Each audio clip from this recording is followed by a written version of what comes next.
Sanitary এবং লিপি কলের জন্য। এছাড়াও ইনডোয়ারের আপনার এয়ার কুলার, কিচেন চিমনি, আপনার মিক্সার গ্রাইন্ডার, আয়রন, তারপরে গ্লাসের যে বড় বড় যে গ্লাস হয়, তারপরে আপনার যে আয়নার যে গ্লাস হয় ওগুলো ম্যানুফ্যাকচারিং ইনডোয়ার করে। প্লাস আমরা যে ঠান্ডা কোকাকোলা বোতল যে ইউজ করি, যেগুলো যে সবুজ সাদা বোতল হয়, ঠান্ডা কোকাকোলা প্যাকেট থাকে, ওটাকে পেট বোতল বলে। পেট বোতলও ইনডোয়ার বানায়। তো আমার নাম দুবাইতে, আমি টেরিটরি সেলসের নদিয়া, নর্থ 24 পরগনা, নর্থ কলকাতা, এই তিনটে এরিয়া বেসিক্যালি আমি দেখছি। টোটাল সেলস এবং মার্কেটিং টোটাল। আপনাদের প্রোডাক্ট রিলেটেড ইস্যু, ব্যাপ রিলেটেড ইস্যু, বা আপনাদের ডিডাকশান অ্যামাউন্ট আসছে না বা ক্লেম করতে পারছে না, টোটাল ব্যাপার পুরো আমি দেখি। মোটামুটি আমাদের plumbing, agriculture, borewell, UGD, part fittings, PTMT এবং ওয়াটার ট্যাঙ্ক আছে। বাট ওয়াটার ট্যাঙ্ক এখনও বেঙ্গলে আসেনি, তো আমি ওয়াটার ট্যাঙ্ক দিয়ে প্রথমত এখন যাচ্ছি। প্লাম্বিংয়ের মধ্যে সিপিভিসি, ইউপিভিসি, এসডাব্লিউআর, ইউজিডির ক্ষেত্রে আপনার ইউজিডি পাইপ আছে। বোরওয়েল ডিভিশনে খালি কলম পাইপ আমাদের ম্যানুফ্যাকচারিং হয়, আপনার কেসিং বা ফিল্টার আমাদের ম্যানুফ্যাকচারিং হয় না। এছাড়া আপনার অ্যাগ্রিকালচারের মধ্যে 40 mm, 50 mm আপনারা প্রত্যেকে জানেন যে এটাকে গ্রে পাইপ বলা হয়, বা 40 mm বা 50 mm প্রেশার পাইপও অনেক জায়গা বলা হয়। তো এটাকে আমরা অ্যাগ্রিকালচার করি, যেহেতু অ্যাগ্রিকালচারের ডিভিশনের মধ্যে এটা আছে। প্রথম যে সিপিভিসি হচ্ছে আমাদের ডুরাস্টিন কম্পাউন্ড, ঠিক আছে। আমরা যে কম্পাউন্ডার দিয়ে পাইপ ফিটিং বানাই, সেই কম্পাউন্ডটার নাম হচ্ছে ডুরাস্টিন। পাউডার বা দানা যে কম্পাউন্ডটা দিয়ে তৈরি হয়ে তারপরে পাইপ ফিটিং ওই দানা বা পাউডার থেকে তৈরি হয়। ওই কম্পাউন্ডটার নাম হচ্ছে ডুরাস্টিন। এটা সেকিউই বলে একটা জাপানের কোম্পানি আছে, যাদের হেডকোয়ার্টার হচ্ছে থাইল্যান্ড। তাদের থেকে আমরা ইম্পোর্ট করে ইন্ডিয়াতে নিয়ে আসি এবং ইন্ডিয়াতে ওই মেটেরিয়াল দিয়ে পাইপ এবং ফিটিং দুটো তৈরি হয়। এটা NSF 14 সার্টিফাইড। NSF-এর কথা হচ্ছে ন্যাশনাল স্যানিটেশন ফেডারেশন। যেমন আমাদের এখানে ISI বা ISO বা আপনার FSSAI এর জন্য যেগুলো লাইসেন্স হয় না, ওই রকম জলের পাইপ বা জলের পাইপের ফিটিংসের সার্টিফিকেশান NSF করে, যে এই জল খাওয়ার জন্য উপযুক্ত, খেলে কোনো প্রবলেম হবে না, এটার সার্টিফিকেশানটা NSF করে। তো আমাদের পাইপ এবং ফিটিং দুটো NSF 14 সার্টিফাইড, এবং কম্পাউন্ড যেটা দিয়ে আমরা বানাই সেটাও NSF 14 সার্টিফাইড। আর দুটোই পাইপ এবং ফিটিং দুটোই ডুরাস্টিন কম্পাউন্ড দিয়ে বানাই, ঠিক আছে। আমাদের পাইপের heat resistance up to 95 degree অবধি সেন্টিগ্রেড দিতে পারে, মানে 95 ডিগ্রি অবধি সেন্টিগ্রেডে গরম জলের টেম্পারেচার দিতে পারে। এবার এখানে NSF-এর কিছু টেস্ট থাকে। টেস্ট বলতে আপনার টেম্পারেচার টেস্ট থাকে, প্রেশার টেস্ট থাকে এবং কেমিক্যাল টেস্ট থাকে। প্রথম যে টেস্টটা হয় সেটা 95 ডিগ্রিতে 16,000 ঘন্টা একবার গরম জল এবং একবার ঠান্ডা জল পাস করা হয় পুরো বোতলের মধ্যে 10 কেজি প্রেশারে। আপনারা অনেকে কাজ করেছেন, আপনারা জানেন যে বাথরুমের মিনিমাম প্রেশার হয় 4 থেকে 5 কেজি, বেশি প্রেশার হয়, কিন্তু আমাদের পাইপ ফিটিং সিপিভিসিতে প্রেশার চেক হয় 10 কেজি প্রেশারে। তারপরে গরম জল কতটা অবধি নিতে পারে। গরম জল যদি ধরুন ইদার কোনো টাইমে খারাপ হয়ে গেল, গরম জল হতে পারে পাইপের মধ্যে দিয়ে যেতে থাকছে, হতেই পারে ইলেকট্রনিক্স। তো গরম জল কতটা কন্টিনিউয়াসলি রেজিস্ট করতে পারে সেটা দেখার জন্য 84 ডিগ্রি সেন্টিগ্রেডে কন্টিনিউয়াসলি 10,000 ঘন্টা পাইপ ফিটিংসের মধ্যে দিয়ে গরম জল পাস করা হয়, যে কোনো জায়গা থেকে লিকেজ হচ্ছে কিনা বা কোনো পাইপে বা ফিটিংসে কোনো হচ্ছে কিনা, গলে যাচ্ছে কিনা, অনেক ব্যাপার থাকে। ওইগুলো দেখার জন্যে 10,000 ঘন্টা 84 ডিগ্রি সেন্টিগ্রেডে 10 কেজি প্রেশারেই চেক করে।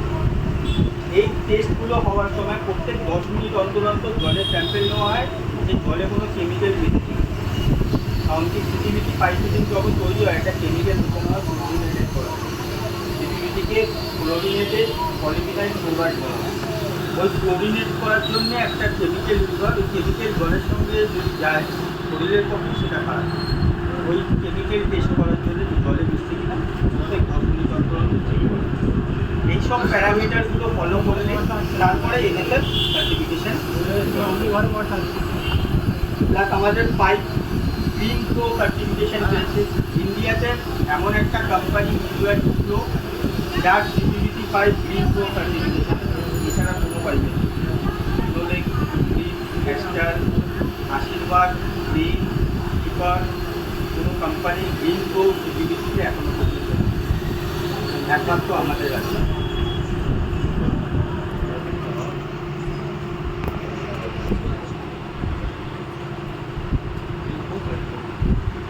গ্রিন প্রো কোথায় লাগে? বড় বড় যেখানে শহরে কাজ হয়, বাংলো বা বড় বড় রেসিডেন্সিয়াল কমপ্লেক্স যেখানে হয়, ওখানকার আর্কিটেক্ট বা আপনার বিল্ডার গ্রিন প্রো সার্টিফিকেশনের মেটেরিয়াল ইউজ করে। গ্রিন প্রো অ্যাকচুয়ালি হয় কি, এটা পরিবেশ বান্ধব, মানে পলিউশন পরিবেশে হয় না, ওই জন্য ওরা রেকমেন্ডেড করে। তো আমাদের গ্রিন প্রো সিপিভিসি পাইপে সার্টিফিকেশান আছে। এছাড়া প্রত্যেক কটা পাইপ ফিটিং সিপিভিসি নয়, CPVC, uPVC, agriculture, SWR, UGD, প্রত্যেক কটা পাইপ আউটার বলতে এটাকে আউটার ওয়াল বলা হয়, আর এটাকে ইনার ওয়াল বলা হয়। আউটার এবং ইনার দুটো জায়গায় কেমিক্যাল দিয়ে ইউভি স্টেবিলাইজ করা হয়। ইউভি স্টেবিলাইজ করেছে কেন? এখন গরমকালে টেম্পারেচার প্রচণ্ড হয়, তাই তো সিপিভিসি পাইপ তো কনসিলে থাকে, অসুবিধা নেই, কিন্তু ইউপিভিসি পাইপ বাইরে থাকে, আউটার লাইনে। যখন সূর্যের আলো পড়ে না, পাইপ প্রচণ্ড গরম হয়ে যায়। যখন জল ওটার মধ্যে দিয়ে পাস করে বা ট্যাঙ্কি থেকে যখন জলটা নামে, ওই জলও পর্যন্ত ওই পাইপের জন্য গরম হয়। প্লাস ইনার ওয়াল টেম্পারেচার কেন করা হয়েছে ইউভি স্টেবিলাইজ? ইউভি স্টেবিলাইজ এই জন্য করা হয়েছে, আপনারা পুরোনো পাইপ যদি কেটে রাখেন ইউপিভিসি বা SWR দেখবেন ভেতরে শ্যাওলা টাইপের চলে যাবে। এটা তখনই হবে যখন ভেতর বাইরেকার তাপ ভেতরে যাচ্ছে, যখন ওই পাইপের ওয়ালটাকে ভেদ করে ভেতরে যাবে, তবেই একমাত্র ফাঙ্গাল এছাড়া হবে। এই জন্যে আমাদের পাইপ বাইরে এবং ভেতর থেকে দুদিক থেকে ইউভি স্টেবিলাইজ করা হয়েছে, যাতে পাইপের টেম্পারেচার নর্মাল থাকে এবং ভেতরে শ্যাওলা যাতে না পড়ে। শ্যাওলা পড়লেই জলের ফ্লোও কমে যাবে, আর জলের সঙ্গে আস্তে আস্তে আস্তে আস্তে ওই শ্যাওলা।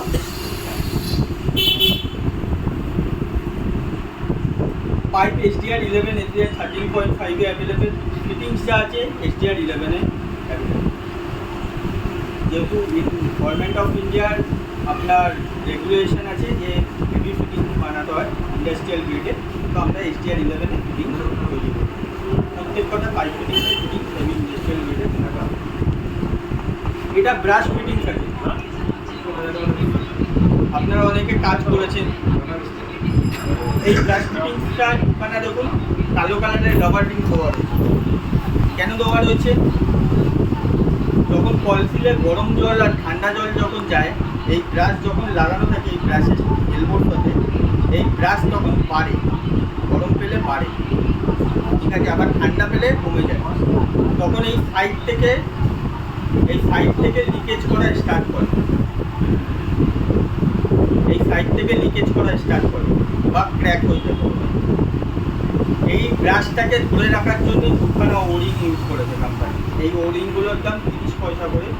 কোনো কোম্পানিতে আপনারা পাবেন না, কোনো কোম্পানি আছে একখানা ওরিং ইউজ করে, বাট আমাদের দুখানা ওরিং ইউজ করে। আর প্রত্যেক কটা সিপিভিসি, ইউপিভিসি ব্রাশ ফিটিং ফুল ব্রাশ বলতে আপনারা রেঞ্জ দিয়ে যেখানে টাইট করেন সেখানে অব্দি ব্রাশ আছে। কেন দেওয়া হয়েছে?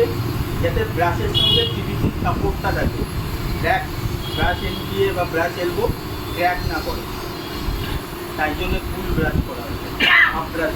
হাফ ব্রাশ বলতে এতটা অবধি আমি ব্রাশ দিয়ে দেবো, কল ঢুকবে চলে যাবে। আপনি যখন এখান থেকে টাইট করবেন, প্রেশারটা পড়বে, এখান থেকে ক্র্যাকটা করবে।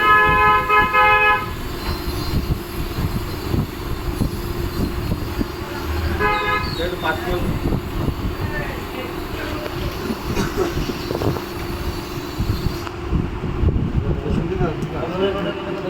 এবার চলে আসি uPVC pipe, completely lead free, UV stabilise. এই বলে দিয়েছি প্রত্যেক কটা pipe UV stabilise. 1 inch schedule 40 কতটা প্রেসার নিতে পারে। এত কোম্পানি মিটিং অ্যাটেন্ড করেছেন, কোনো কোম্পানি কি 1 ইঞ্চি পাইপ কতটা প্রেসার নিতে পারে বলে? কোনো কোম্পানি বলে না 1 ইঞ্চি শিডিউল কতটা প্রেসার নিতে পারে। জলের যে প্রেসার হয় কতটা নিতে পারে সেটা কেউ বলে না। আমাদের 1 ইঞ্চি পাইপ শিডিউল পার কেজি 25.5 কেজি অব্দি প্রেশার নিতে পারে, 25.5 কেজি। ফার্স্ট প্রেশার যেটাকে বলা হয় সেটা হচ্ছে 3.5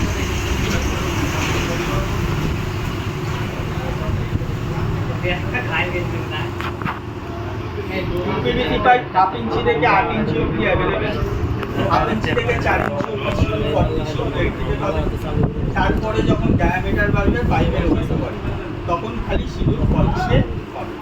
ফিটিংস যেগুলো আছে শিডিউল 80তেও অ্যাভেলেবেল আছে, কিছু কিছু ফিটিংস আছে শিডিউল যেমন এলবোটি সকেট শিডিউল 40তে আছে, শিডিউল 80তেও আছে।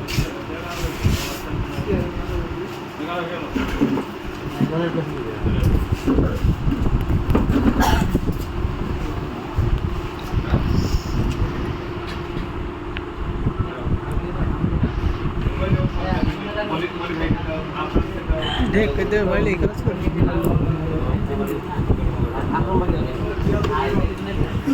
এখন ভাই দেখো তো এটি পাইপটা আমার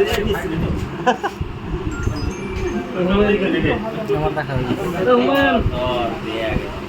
আমরা এখন দেখ পাচ্ছি এবার চলে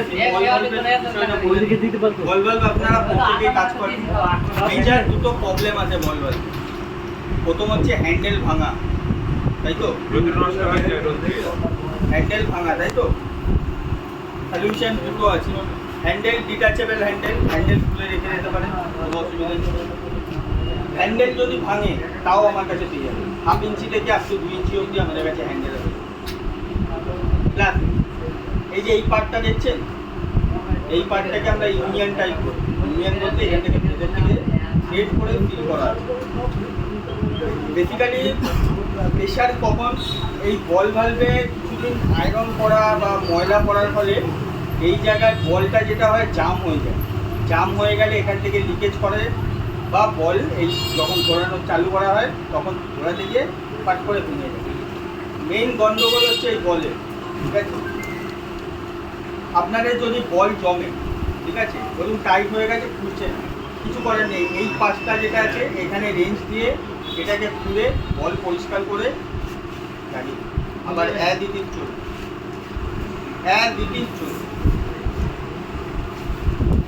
দুটো ফেসিলিটি আমাদের বল ভালভে অ্যাভেলেবেল। একটা হচ্ছে বল খুলে পরিষ্কার করতে পারবেন, আবার লাগিয়ে দিন, কাজ চলবে। হ্যান্ডেল যদি ভেঙেও যায় হ্যান্ডেল পেয়ে যাবে, ডিটাচেবল। এটা খোলার জন্য কি করতে এটাই? হ্যাঁ, এটা বল ভালভটা খুলবে এটা? হ্যাঁ, রেঞ্জ আছে আপনার? হ্যান্ডেল দেবো, হ্যান্ডেল দেবো। না না এটা খুলবে না